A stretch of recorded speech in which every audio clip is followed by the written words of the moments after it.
வணக்கம் நண்பர்களே, welcome back to J cooking. நம்ம இன்றைக்கி 500 சப்ஸ்கிரைபர் ரீச் பண்ணிட்டோம். ரொம்ப நன்றி எல்லாருக்கும். நம்ம இன்றைக்கி பார்க்க போகிறது ஜிஞ்சர் கார்லிக் சூப் தாங்க. இஞ்சி பூண்டு சூப்பு தான் பார்க்க போகிறோம். இந்த சூப்பை நீங்கள் 2 or 3 days சாப்பிட்டுட்டே வந்தீங்கன்னா கோல்டுலாம் போயிடும். நல்லா காட்டாகவும் டேஸ்டியாகவும் இருக்கும். ட்ரை பண்ணி பார்த்துட்டு மறக்காமல் கமெண்ட் பண்ணுங்கள். எப்படி பண்ணுறதுன்னு வாங்க பார்க்கலாம். வீடியோ ஸ்கிப் பண்ணாமல் கடைசி வரைக்கும் பாருங்கள். வாங்க வீடியோக்குள்ளே போகலாம்.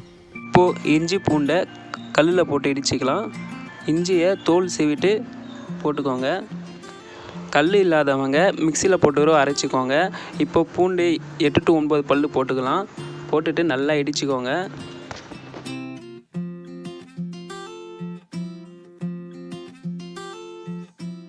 இப்போ இஞ்சி பூண்டை இடிச்சாச்சு. பாருங்கள் எப்படி இருக்குன்னு.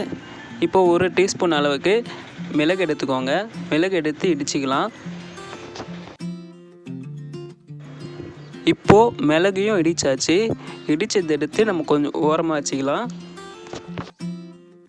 இப்போது ஒரு பாத்திரம் எடுத்துக்கோங்க. 1/2 டீஸ்பூன் அளவுக்கு எண்ணெய் ஊற்றிக்கோங்க. இப்போ நம்ம இடித்த இஞ்சி பூண்டையும் அதில் போட்டு லோ ஃப்ளேமில் வச்சு 2 நிமிஷம் அளவுக்கு வதக்கிக்கலாம். இப்போது 2 நிமிஷம் கழித்து 1 டீஸ்பூன் அளவுக்கு சின்னதாக கட் பண்ணி வச்சு கேரட்டை போட்டுக்கலாம். கேரட் ஆப்ஷனல் தான். உங்களுக்கு சூப்பு கலருக்கும் அண்ட் ஹெல்த்தியாகவும் இருக்கும்னா நான் கேரட்டை சேர்த்துக்கிறேன். மறுபடியும் 2 நிமிஷம் வதக்கிக்கோங்க. இப்போது 2 நிமிஷம் வதக்கியாச்சு. 1.5 கிளாஸ் தண்ணி ஊற்றிக்கோங்க. அதாவது 350 ml வரைக்கும் தண்ணி சேர்த்துக்கோங்க.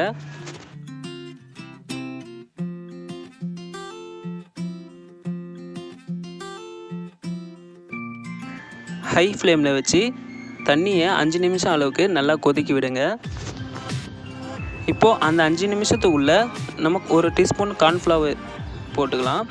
கொஞ்சோண்டு தண்ணி ஊற்றி நல்லா கலந்துக்கோங்க. கார்ன்ஃப்ளவர் தனியாக போட்டால் கட்டிடும், அதனால தான் தண்ணி ஊற்றி கலர்றோம்.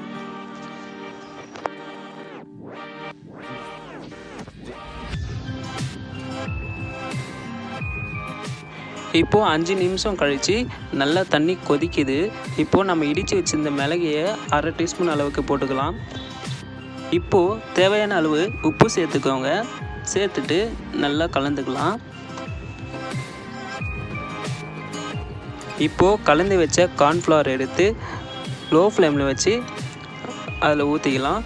கார்ன்ஃப்ளவர் போட்டால் தான் சூப்போட ஸ்ட்ரெச்சர் வரும். லோ ஃப்ளேமில் வச்சு 3 நிமிஷம் அளவுக்கு கிளறிட்டே இருங்க.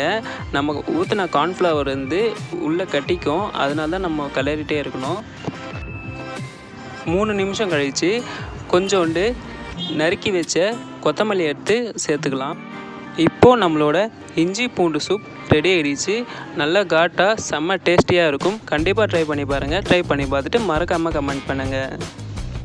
இந்த வீடியோ உங்களுக்கு பிடிச்சிருந்தா லைக் பண்ணுங்கள், ஷேர் பண்ணுங்கள், கமெண்ட் பண்ணுங்கள். மறக்காமல் நம்ம சேனல் சப்ஸ்கிரைப் பண்ணுங்கள். பக்கத்தில் இருக்க பெல் ஐக்கானை கிளிக் பண்ணுங்கள். அப்போ தான் நான் போடுற ஒரு வீடியோ உங்களுக்கு நோட்டிஃபிகேஷன் ரீச் ஆகும்.